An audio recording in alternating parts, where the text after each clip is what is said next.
Welcome back to the Archive Network. Aurelius here with Malik, curators of the Treaty Archive.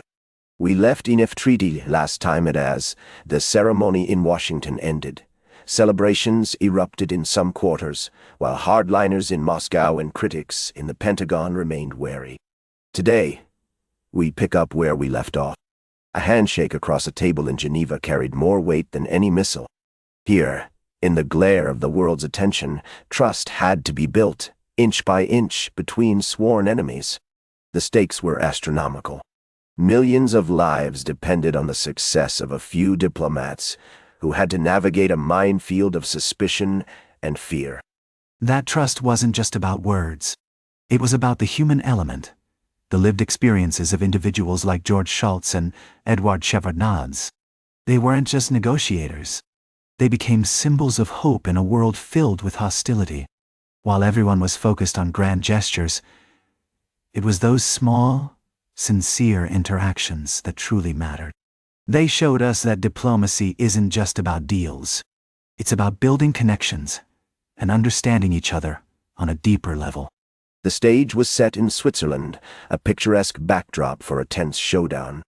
The Americans were pushing hard for the zero option, a bold demand to eliminate all missiles or nothing at all. They walked in with confidence, believing they had the upper hand. But the Soviets, under Gorbachev's careful leadership, were more measured. They understood the stakes. This was the chessboard of superpower politics, where every move was scrutinized and every misstep could lead to disaster. It was a precarious balance, to say the least. Caution is just another word for fear, Aurelius. Gorbachev's reforms, glasnost and perestroika, weren't just political strategies. They were desperate attempts to reshape a crumbling empire.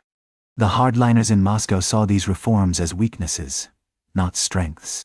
This created an intricate dance of diplomacy, where every step forward could just as easily be a step back. The Reykjavik summit in October 1986 was a critical moment in our history.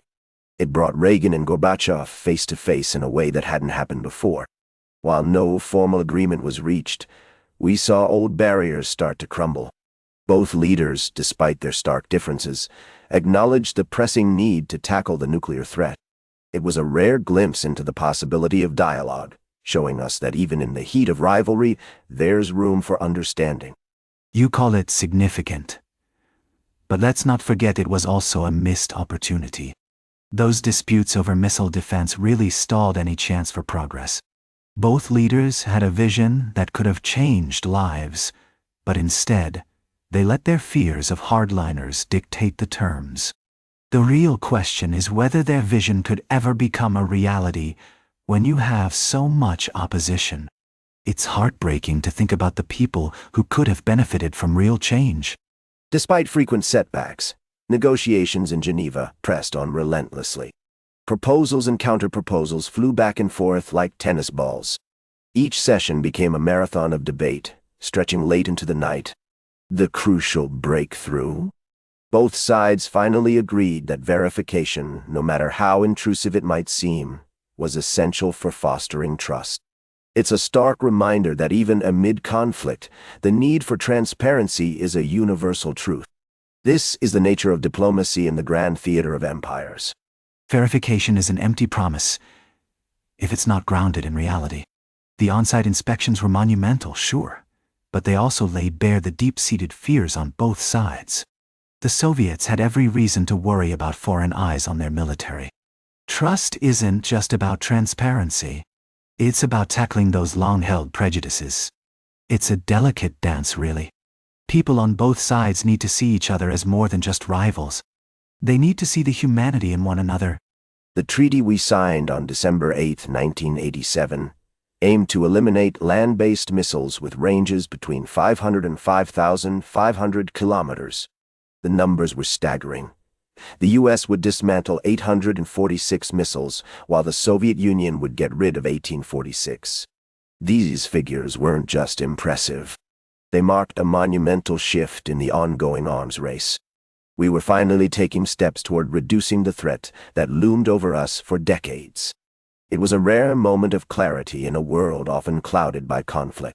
Those numbers represent lives, Aurelius.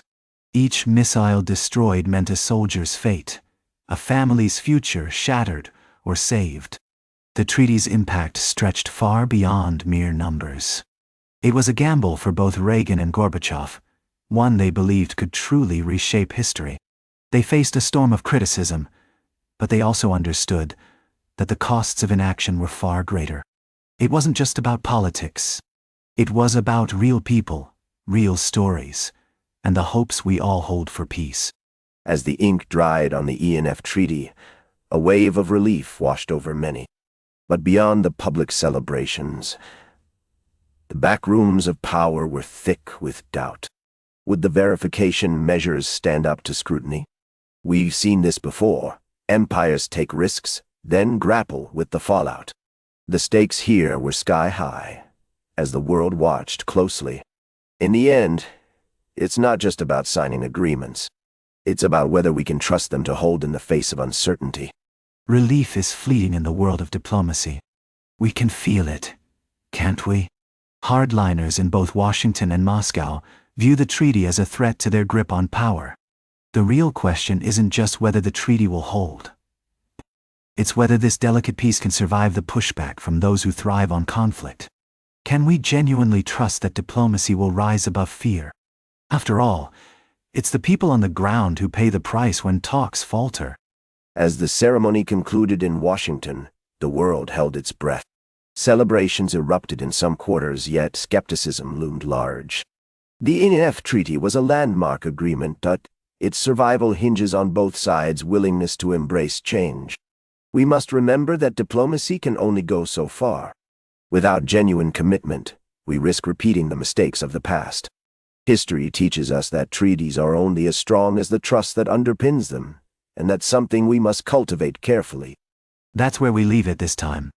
INF Treaty continues. The story isn't finished yet. Find the full series on the Treaty Archive, part of the Archive Network. We'll be back with the next chapter.